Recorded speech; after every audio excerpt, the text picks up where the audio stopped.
You are the only participant in the conference. Recording did not start because your storage is full.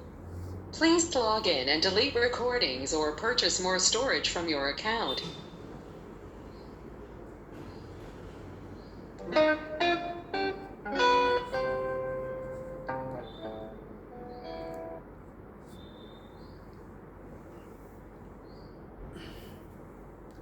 Om नमोर्यंताणं NaMo सिद्धाणं NaMo आर्याणं NaMo वज्जायाणं All NaMo participants are लोहे muted and they can सव्वसाहुणं unmute themselves.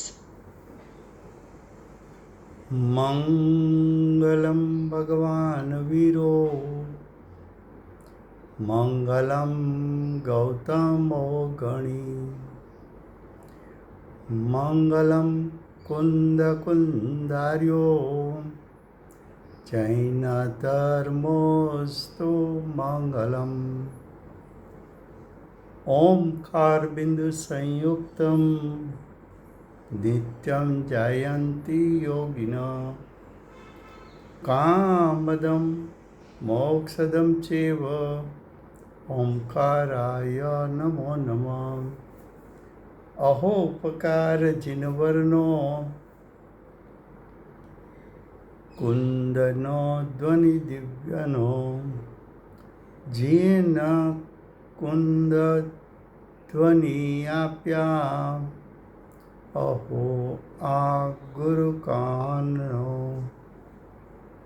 तुच्छ ज्ञान ध्यान no रंग अमया दर्श रहो ओ शिव पद तक तुझ संग माता हाथ करो।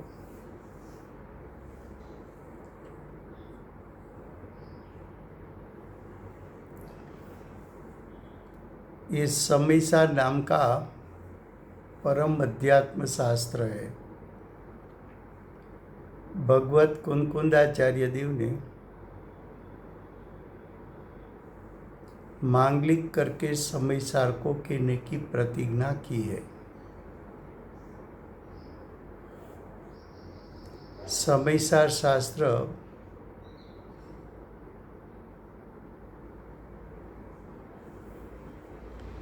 उसको संक्षिप्त में समझने की हम कोशिश कर रहे हैं। उसमें इतना विषय चला है, समय अर्थात जीव અને समय अर्थात छह द्रव्य और छह द्रव्यों में सारभूत जीव, उसको समय सार कहते हैं। दूसरा अर्थ किया था समय का अर्थ जीव और जीव में सारभूत आत्मा का शुद्ध स्वभाव, उसको समयसार कहने में आता है। तो समय का दो अर्थ, छह द्रव्य, दूसरा जीव। समयसार का दो अर्थ,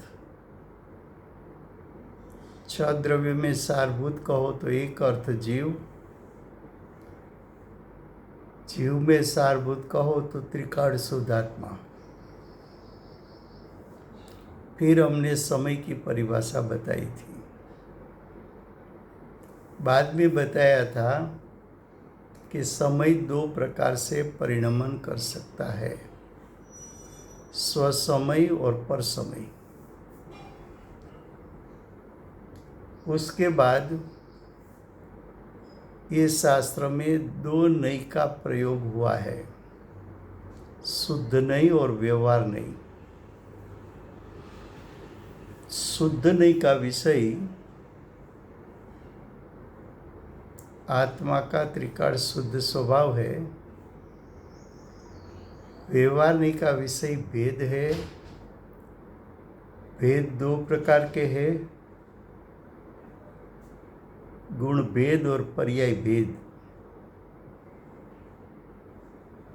दोनों भेद ऐसे हैं कि अभेद के भेद हैं। अभेद के भेद को क्यों बताया कि भेद के द्वारा अभेद तक तू जा सके। तो गुण भेद यानी एक एक गुण का भेद लक्षण है और त्रिकाल शुद्धात्मा लक्ष्य है। तो लक्षण के माध्यम से लक्ष्य को तू ग्रहण कर सकता है। लक्षण को गौण करेगा और लक्ष्य को मुख्य करेगा तो तुझे लक्ष्य ग्रहण होगा। तो एक पद्धति ये है शुद्धात्मा को ग्रहण करने की, लक्षण के द्वारा लक्ष्य को ग्रहण कर ले। दूसरी पद्धति बताई कि पर्याय में छुपा हुआ ज्ञायक है। पर्याय भेद है, भेद व्यवहारणी का विषय है। तो पर्याय को गौण करेगा तो उसमें छुपा हुआ ज्ञायक तुझे ग्रहण होगा।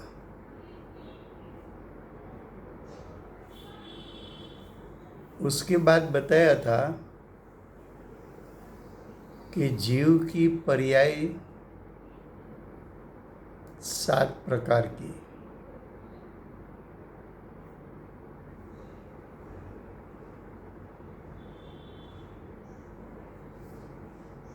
भेद करके बताओ तो 9 पदार्थ। जीव तत्व, अजीव तत्व,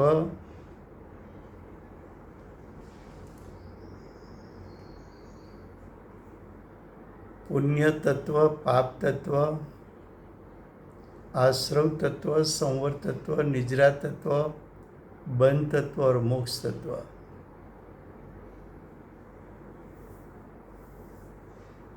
उसके पहले बताया था कि पूरा समय सार में परिणमता हुआ जीव लेना है। जीव के 2 परिणाम हैं। पर समय रूप परिणाम अज्ञानी को अनादिकाल से चला आता है।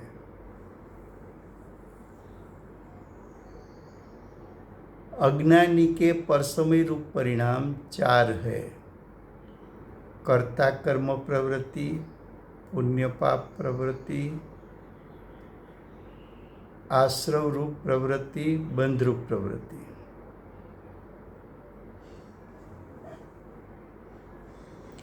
स्वसमय परिणाम 3 है।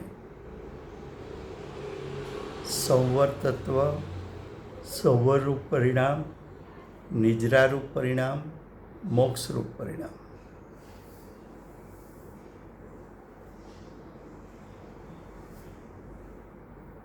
बाद में बताया था कि कर्ता कर्म प्रवृत्ति को गौण कर दे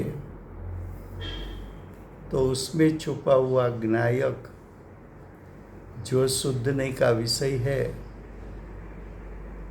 वो दृष्टि में आएगा तो सम्यक दर्शन की प्राप्ति होगी। पुण्य पाप परिणाम में छुपा हुआ ज्ञायक है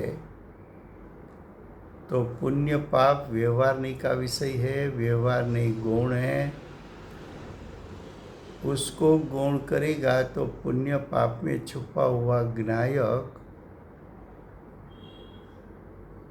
शुद्ध नहीं की दृष्टि में आएगा तो तुझे सम्यक दर्शन प्राप्त होगा।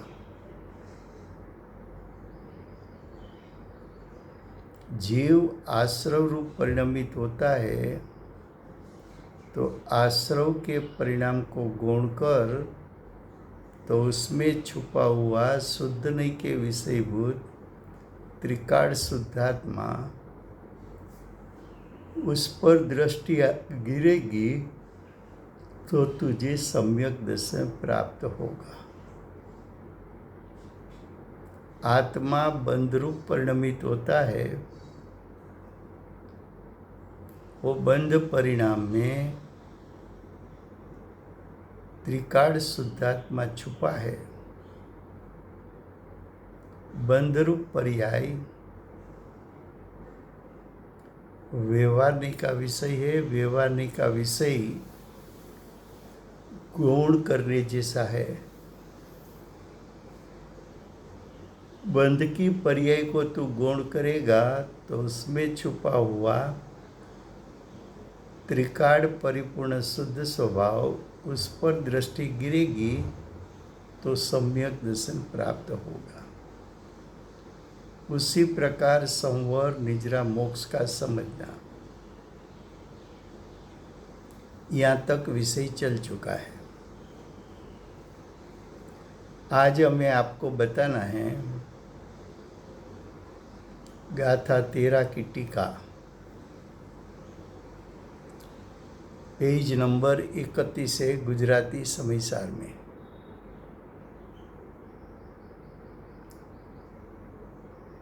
पुराना समयसार हो या नया हो तो उसका पेज नंबर भिन्न हो सकता है, लेकिन गाथा 13 उसकी टीका।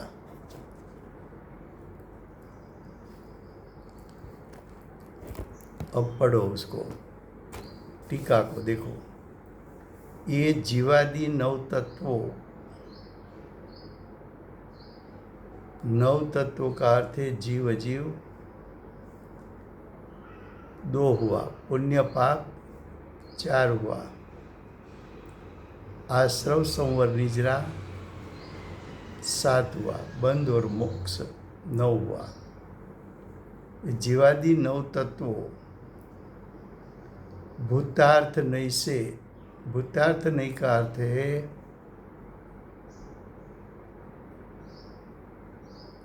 शुद्ध नहीं से। शुद्ध नहीं से जीवादि 9 तत्व को जानने से सम्यक दर्शन ही है। उसका अर्थ क्या हुआ कि जीवादि 9 तत्व पर्याय है, वो पर्यायों में छुपा हुआ एक ज्ञायक है।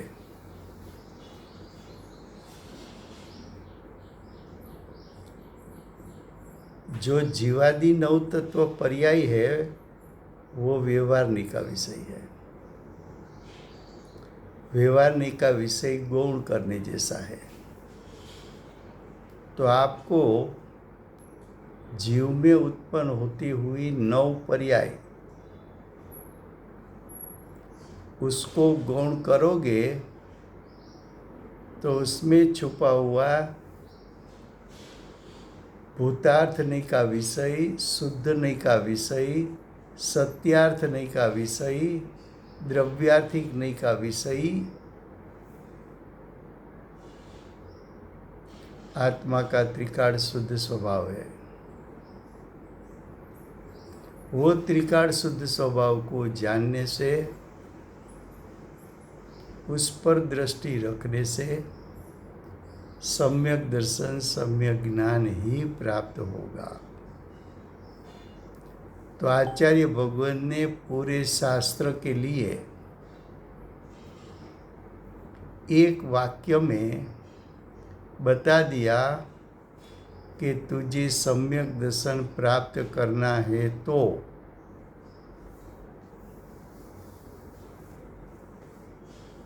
पुण्य पाप रूप परिणमित जीव, उसमें पुण्य पाप को गौण कर, तो त्रिकाल शुद्ध भूतार्थनी का विषय का ग्रहण होगा तो सम्यक दर्शन की प्राप्ति होगी। जीव आश्रव रूप परिणमित हुआ है तो आश्रव परिणाम को व्यवहारने का विषय कहा है। उसको गुण कर तो शुद्ध नहीं के विषयभूत त्रिकाल शुद्धात्मा का अवलंबन लेने से सम्यक दर्शन प्राप्त होगा। तो सब अधिकार में आपको ये करना है कि पुण्य पाप अधिकार में पुण्य पाप को गौण करो, आश्रव के अधिकार में आश्रव को गौण करो, संवर निजरा के परिणाम में संवर निजरा के अधिकार में संवर निजरा को गौण करो, बंध अधिकार में बंध को गौण करो, मोक्ष अधिकार में मोक्ष के पर्याय को गौण करो।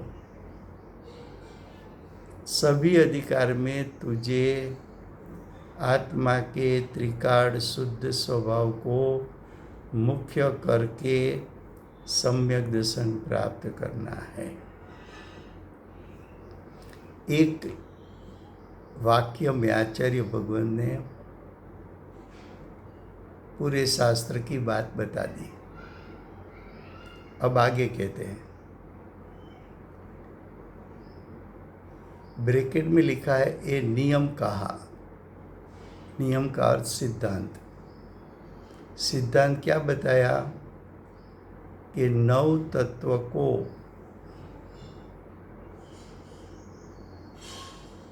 गौण करके भूतार्थ नहीं का विषय त्रिकाल शुद्धात्मा कहो, ज्ञायक कहो कि अनंत गुणात्मक सत कहो, आत्मा का शुद्ध स्वभाव कहो, उसको मुख्य कर ले तो सम्यक दर्शन प्राप्त होगा।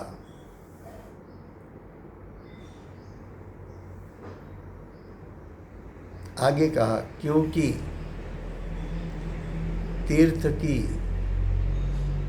तीर्थ का अर्थ है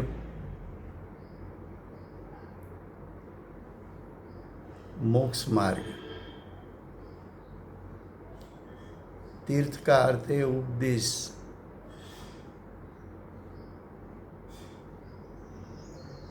उपदेश देना है तो यानी व्यवहार धर्म की प्रवृत्ति अर्थ है। व्यवहार धर्म का अर्थ क्या है? मोक्ष मार्ग को चलाना।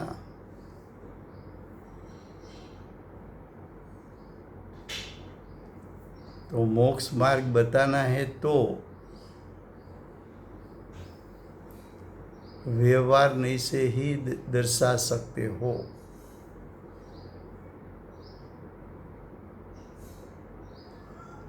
अब आगे ऐसे ये 9 तत्वों यानी 9 भेद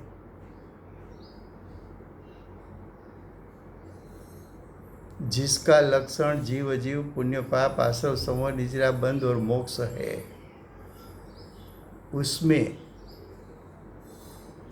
उसमें उसका अर्थ है 9 पदार्थ में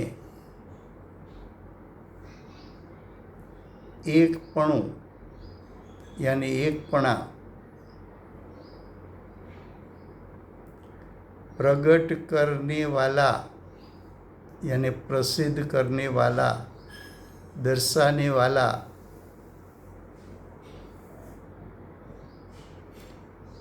क्या कहा? 9 पदार्थ में छुपा हुआ एकपणा यानी द्रव्य स्वभाव ज्ञायक, उसको प्रकट करना, उसको विद्यमान करना, उसको ज्ञान के माध्यम से जान लेना, उसको प्रतीत कर लेना।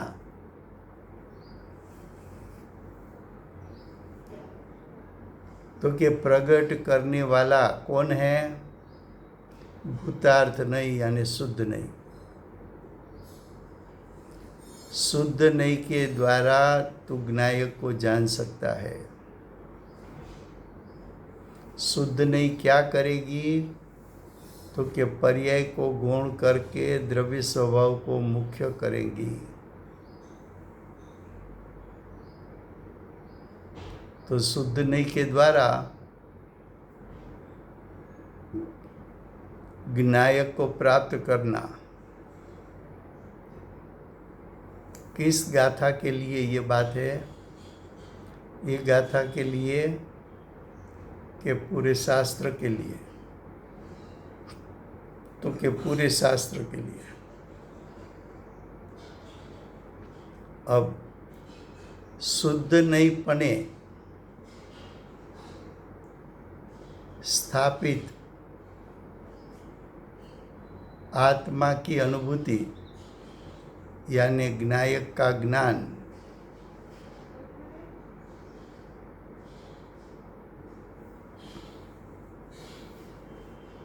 कि जिसका लक्षण आत्मख्याति है।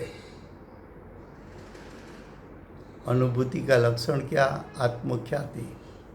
आत्मख्याति किसको कहे? तो ये बात ध्यान से सुनना। तो कि शुद्ध नहीं का विषय ज्ञायक है, वो ज्ञायक का ज्ञान होना, तो ज्ञान में ज्ञायक का स्वरूप जाना,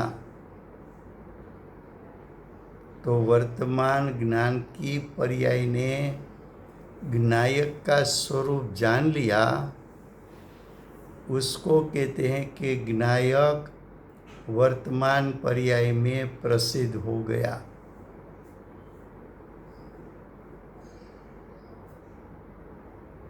तो ज्ञान की पर्याय में ज्ञायक प्राप्त हो गया।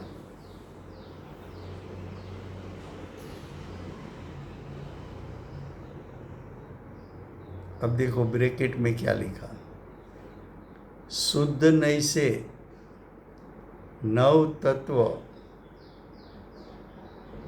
जानने से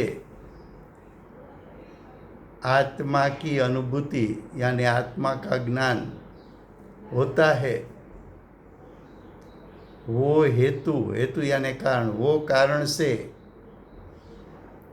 ये नियम कहा। ज्ञायक को जानना है तो शुद्ध नहीं से ही जान सकते हो, ऐसा नियम बताया। वहाँ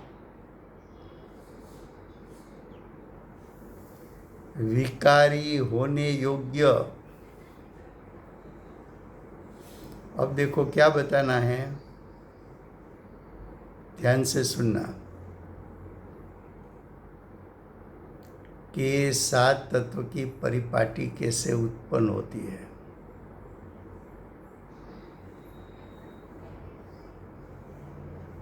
तो कि वहाँ यानी 9 तत्व में विकारी होने योग्य, उसका अर्थ है विकारी भाव,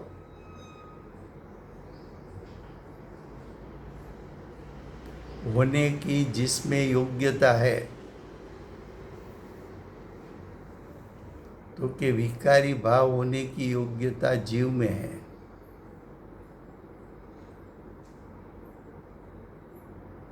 और विकार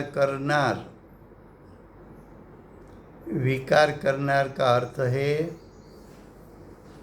कि जीव में जब विकारी भाव उत्पन्न होता है तब निमित्त कौन है? तो कि विकार करने वाला यानी द्रव्य कर्म। द्रव्य कर्म का उदय आया, जीव उसमें जुड़ गया,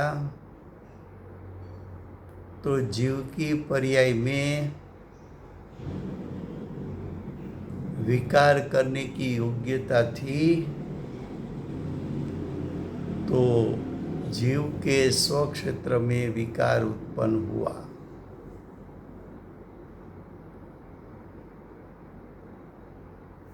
यहाँ विकार का अर्थ पहले पुण्य किया।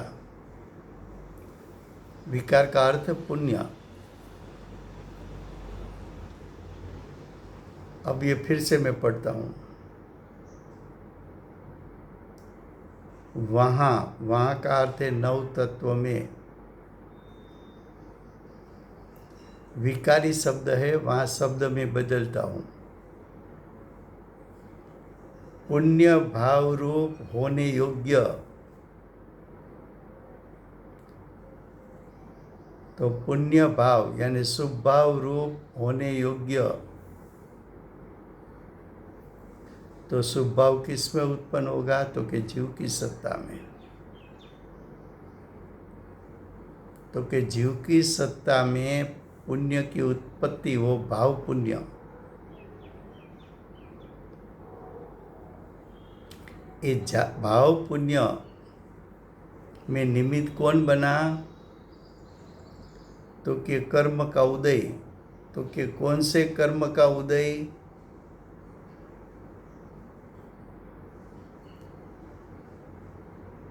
तो कि द्रव्य पुण्य विकार करनार,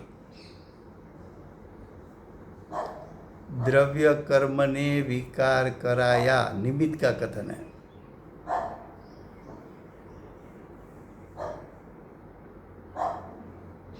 तो जब शुभ कर्म उदय में आया, जीव उसमें जुड़ गया, तब जीव में भी शुभ भाव करने की योग्यता है। तो जीव में शुभ भाव उत्पन्न हुआ। तो जीव में शुभ भाव करने की योग्यता, उसके लिए यहाँ शब्द प्रयोग किया, विकारी होने योग्य। फिर से इस शब्द का वाक्य जो है, जो ये वाक्य है,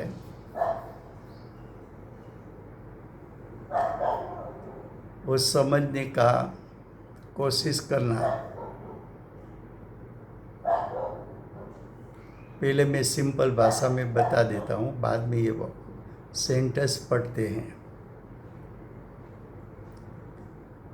कि जीव में ऐसी योग्यता है कि विकारी भाव उसमें उत्पन्न हो सके। यहाँ विकारी भाव का 4 अर्थ करना है कि जीव में ऐसी योग्यता है कि पुण्य भाव कर सके, जीव में ऐसी योग्यता है पाप भाव कर सके, जीव में ऐसी योग्यता है आश्रव भाव कर सके, जीव में ऐसी योग्यता है कि बंध भाव कर सके। ये जीव की योग्यता। तो कि जब जीव पुण्य पाप आश्रव बंध रूप विकारी भाव करने की योग्यता है, तब बाह्य में निमित्त कौन बनेगा? तो जो निमित्त बनता है उसके लिए शब्द प्रयोग किया, विकार करने वाला।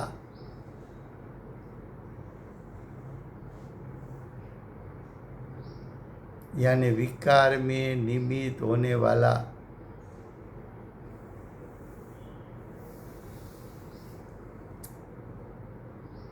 जब जीव ने अपनी योग्यता से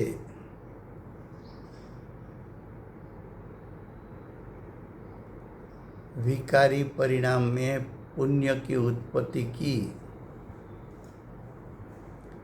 तब बाह्य में निमित्त द्रव्य पुण्य कर्म का उदय है।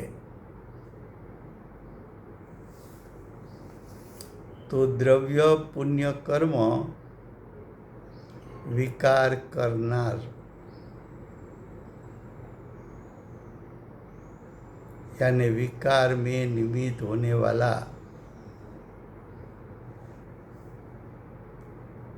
विकार होने योग्य वो जीव है। उसमें विकार की उत्पत्ति हो सके ऐसी योग्यता है।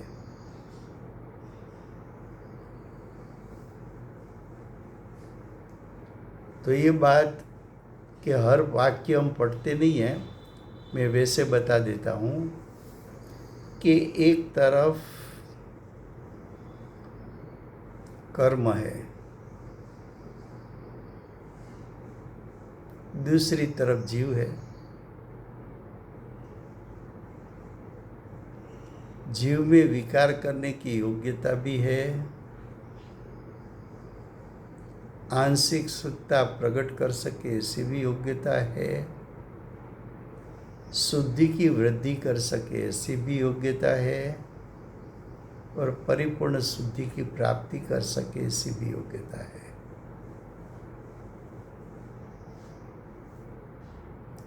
जब जीव विकारी परिणाम करेगा तब कर्म का उदय का सद्भाव होगा।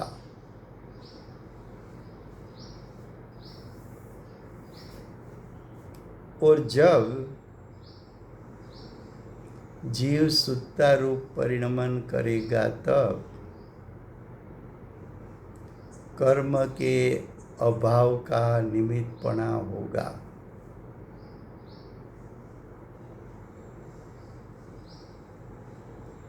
इसलिए विकारी होने योग्य जीव है, पुण्य रूप होने योग्य जीव है, पाप रूप होने योग्य जीव है, आश्रव रूप होने योग्य जीव है, संवर रूप होने योग्य जीव है, निजरा होने योग्य जीव है, बंध होने योग्य जीव है, और मोक्ष होने योग्य जीव है। तो जीव में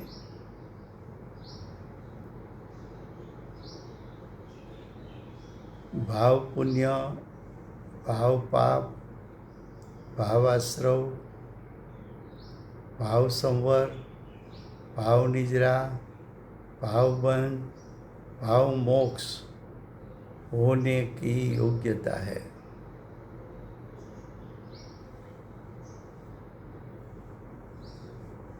तो कि जीव जब ये 7 परिणाम रूप परिणमित होगा तब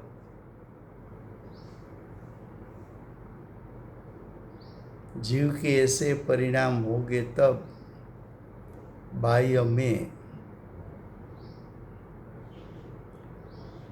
निमित्त रूप यानी विकार करनार द्रव्य कर्म का सद्भाव या तो अभाव होगा।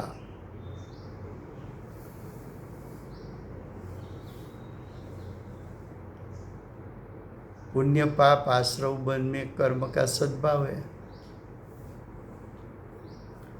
संवर निद्रा मोक्ष में कर्म का अभाव है।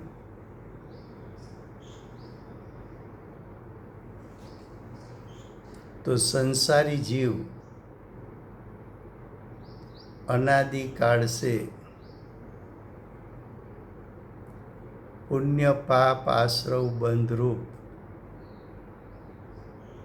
होने की योग्यता होने के कारण पुण्य पाप आश्रव बंध रूप हुआ है,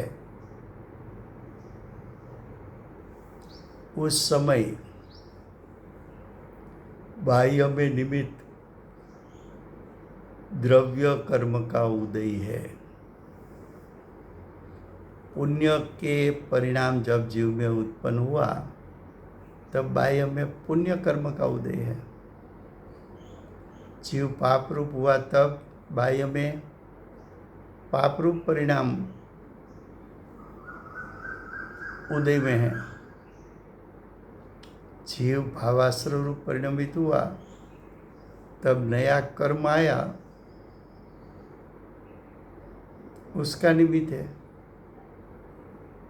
जीव भावबंध रूप परिणमित हुआ तब नए आए हुए कर्म आत्मा के प्रदेश पर चिपक गए, तो वहाँ द्रव्य बंध है। लेकिन जब जीव संवर रूप हुआ तब नया कर्म आने का रुक गया, तो आश्रव को रोका संवर तत्व ने। संवर तत्व प्रकट हुआ तभी भावाश्रव उत्पन्न ही नहीं हुआ, तो नए कर्म भी नहीं आ सके। जब जीव ने शुद्धि की वृद्धि की तो सत्ता में पड़े हुए कर्म उसका स्थिति अनुभाग पूर्ण करके खिलने लगे।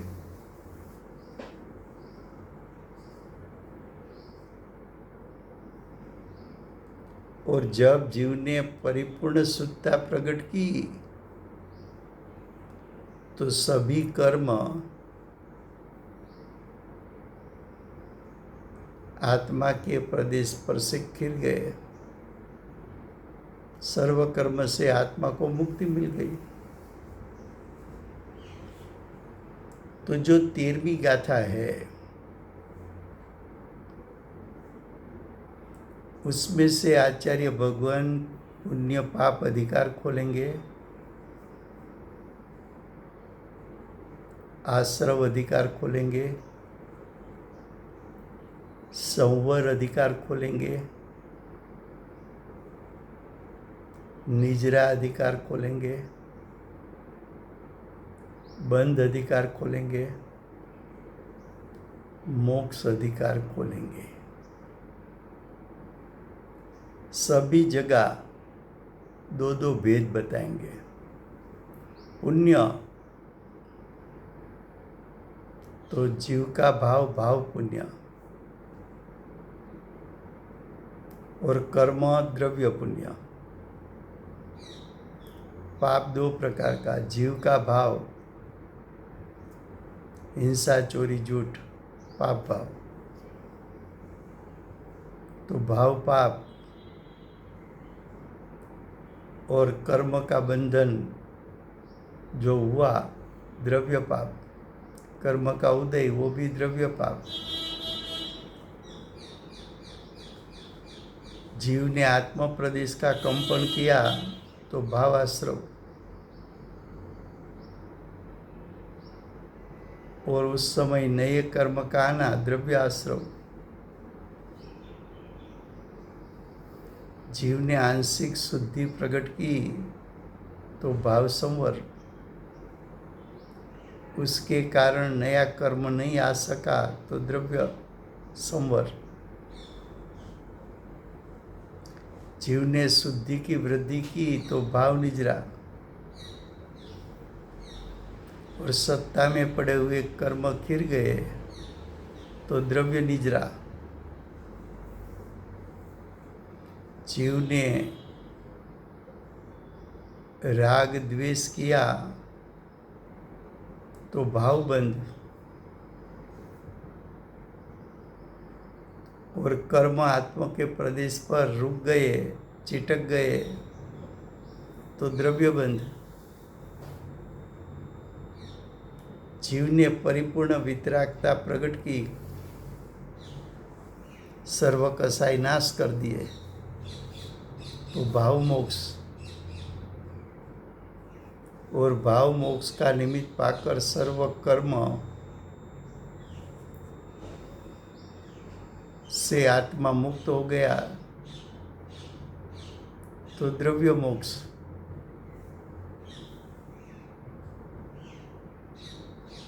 तो प्रत्येक अधिकार में दो भेद करके बताएंगे, भाव पुण्य द्रव्य पुण्य, भाव पाप द्रव्य पाप, भाव आश्रव द्रव्य आश्रव, भाव संवर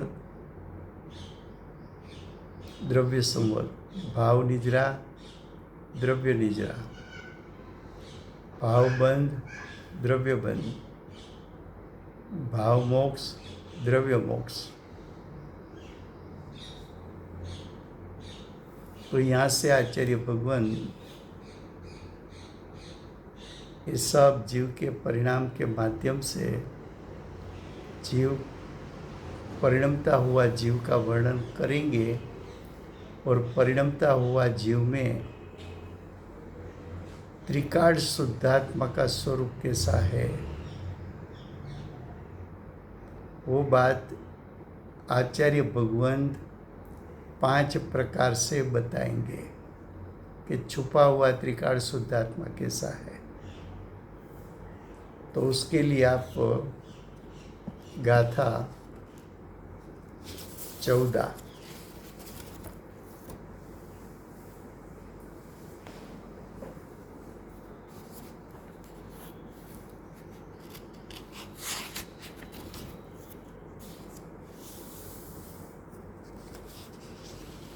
14वीं गाथा का हेडिंग देखिए, पेज नंबर मेरे में 37 है।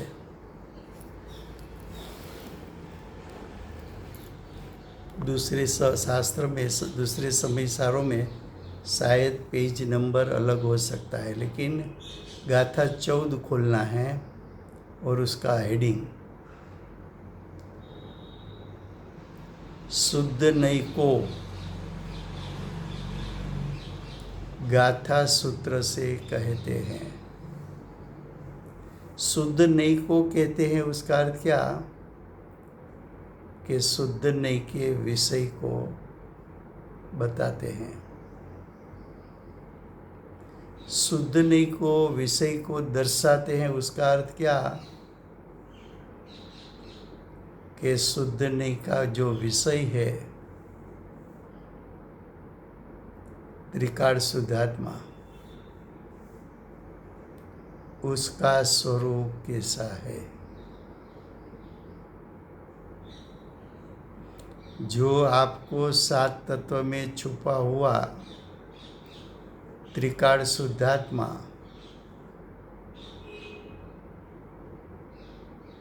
उसकी प्रतीति करना है, उसका ज्ञान करना है, वो त्रिकाल शुद्धात्मा का स्वरूप यानी त्रिकाल शुद्धात्मा का स्वस्वभाव कैसा है।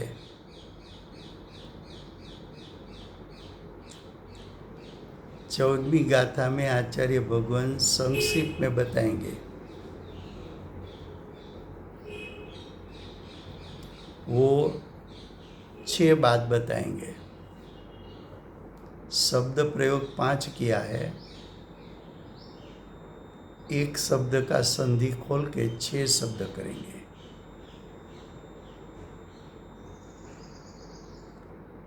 तो 6 प्रकार से शुद्ध ने का स्वरूप तुझे पूरे समय सार के लिए याद रखना है।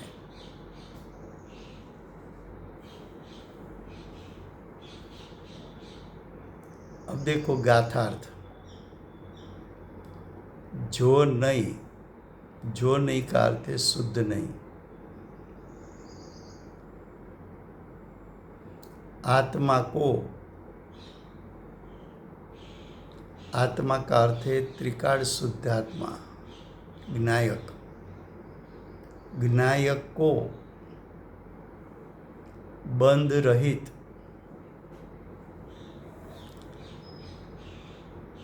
ज्ञायक यानी त्रिकाल शुद्धात्मा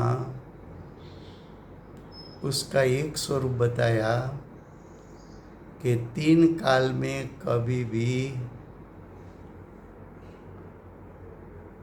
कर्म से उसका बंधन हो नहीं सकता। त्रिकाल शुद्धात्मा कैसा है? बंध रहित है।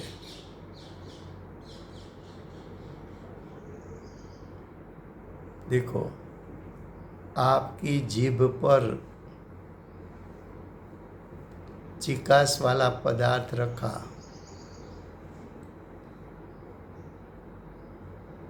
लेकिन वो जीभ में चिकास प्रवेश पा न सकी। जीभ फिर से कैसी हो गई? ड्राई, लुकी हो गई। पानी में कमल रखा, फिर भी पानी कभी कमल को स्पर्शा नहीं।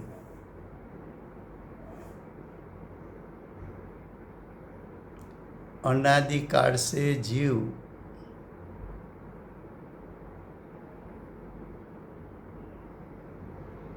द्रव्य कर्म के साथ निमित्तिक संबंध में है, फिर भी द्रव्य कर्म बंध यानी आत्मा के प्रदेश में, आत्मा के क्षेत्र में प्रवेश पा नहीं सका। बाद में सभी का अर्थ करेंगे, पहले इतना बताना है कि शुद्ध नहीं से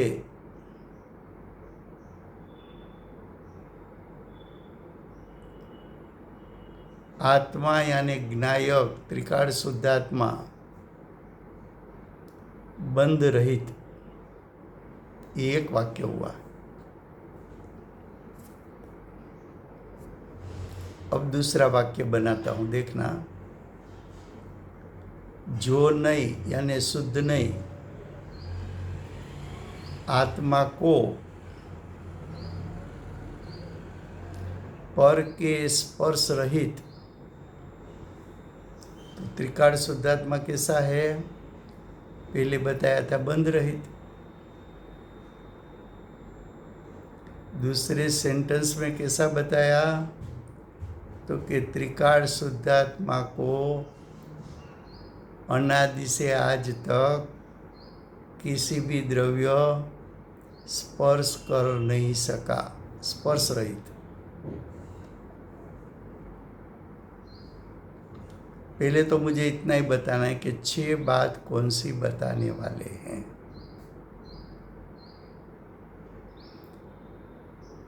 बाद में हम 6 बातों का विस्तार करेंगे। तो प्रथम वाक्य हुआ शुद्ध नहीं आत्मा को बंध रहित, एक वाक्य। दूसरा वाक्य शुद्ध नहीं आत्मा को पर के स्पर्श रहित।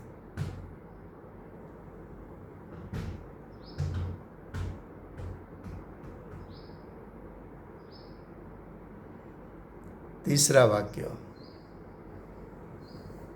शुद्ध नहीं आत्मा को अन्यपणा रहित।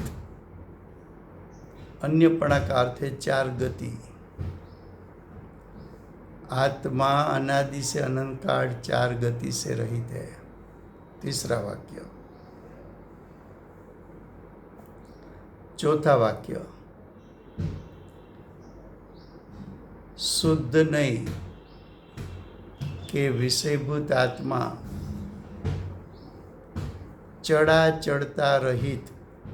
चढ़ा चढ़ता का अर्थ है कि त्रिकाल शुद्धात्मा का जो शक्ति रूप सामर्थ्य है उसमें हानि वृद्धि नहीं है।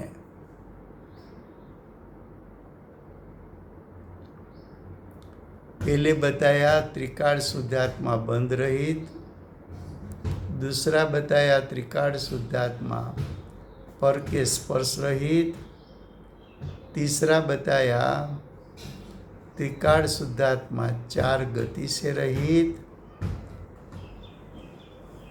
अब बताया पांचवा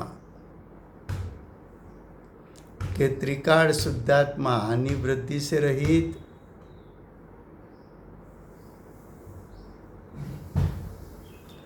उसके बाद बताया कि शुद्ध नहीं विषयभूत आत्मा विशेष रहित। विशेष रहित का अर्थ है गुण भेद रहित।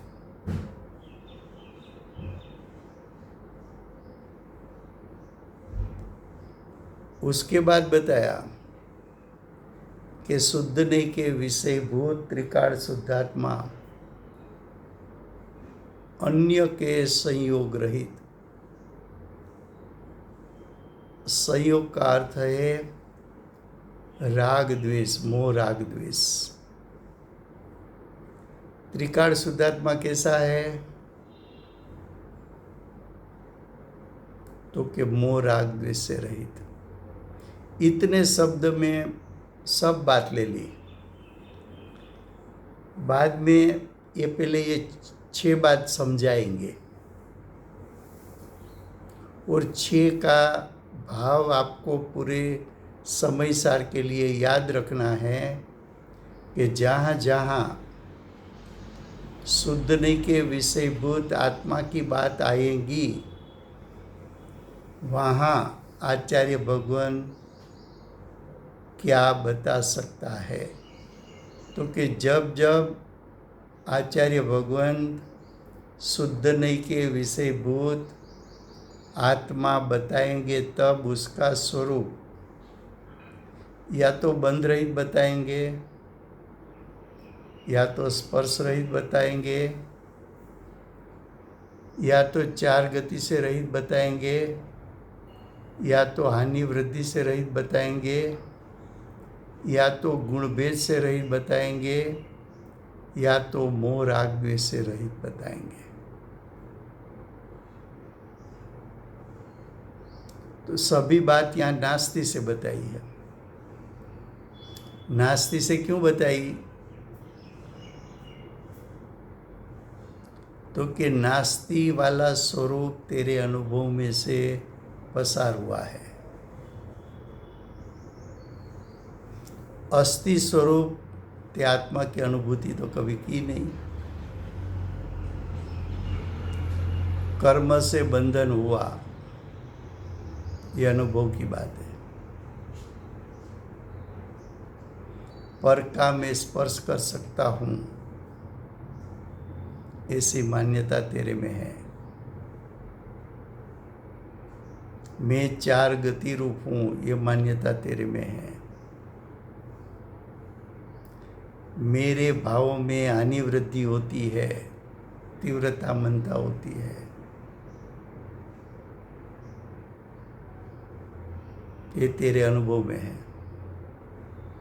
तेरे में गुण भेद है, ये तेरे अनुभव में है। और तू मोह राग द्वेष स्वरूप हुआ है। तो तेरी मान्यता से आचार्य भगवंत ऐसा कहते हैं कि तू जो मानता है ऐसा है नहीं।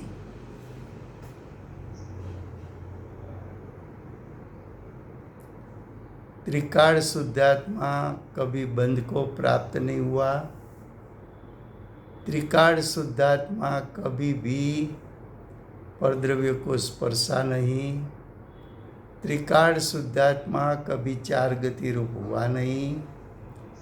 त्रिकाल शुद्धात्मा का शक्ति रूप सामर्थ्य, उसमें कभी हानि वृद्धि हुई नहीं।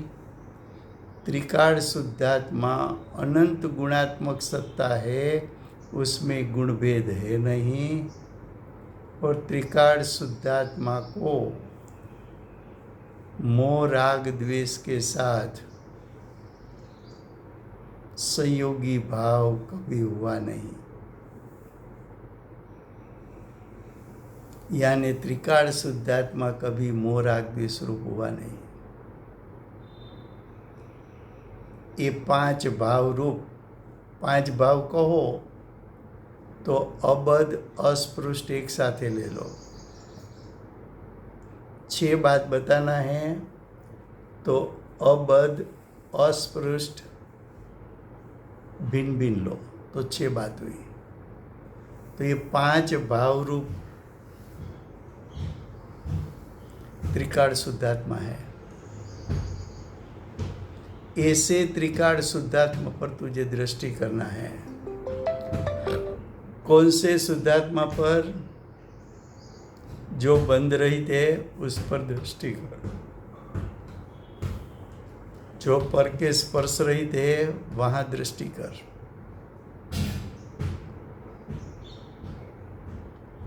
चार गति रहित है वहां दृष्टि कर।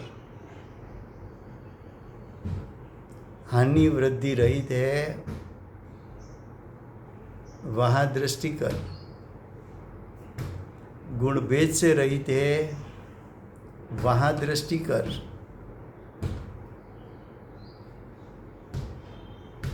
मोह राग द्वेष से रहित है ऐसे त्रिकाल शुद्धात्मा पर दृष्टि कर।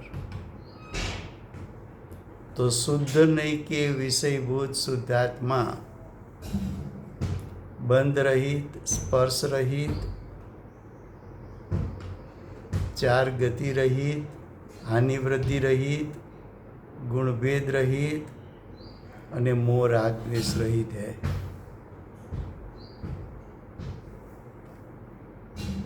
अब देखो टीका।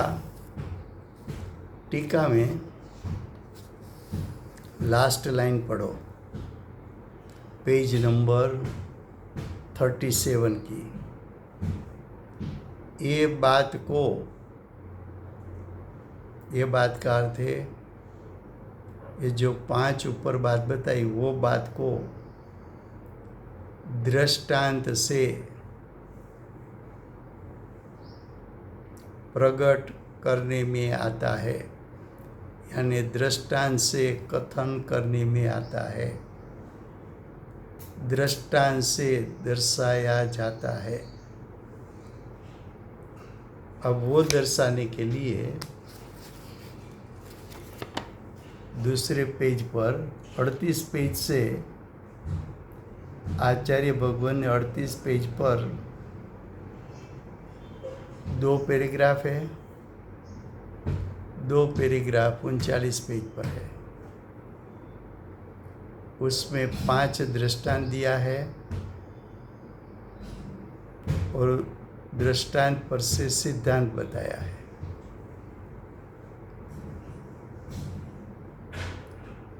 एक दृष्टांत अबध अस्पृष्ट के लिए बताया है,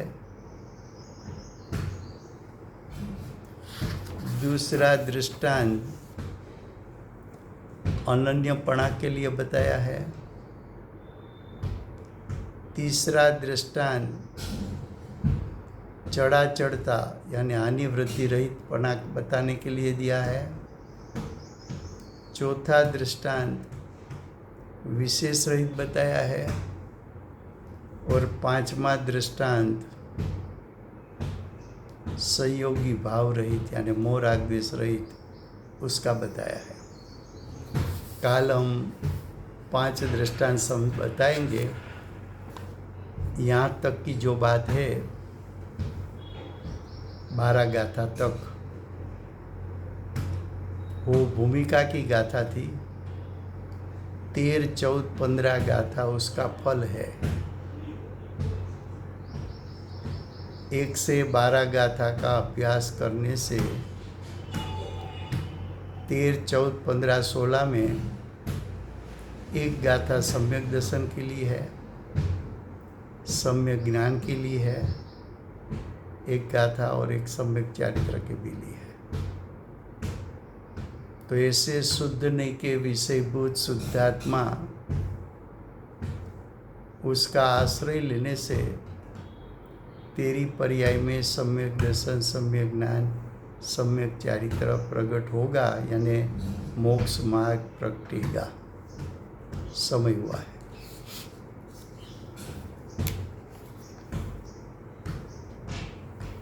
રાજુભાઈ પાછું ગુજરાતીમાં લેવાશે? હા, કાલે ફરીવાર લેશું, કંઈ વાંધો નહીં. આપણે કોઈ ઉતાવળ નથી, બસ બધાને આનો ભાવ પકડાય. અને હાજી, હાજી. આ બધી Thank you. ગાથાઓ મુખ્ય છે.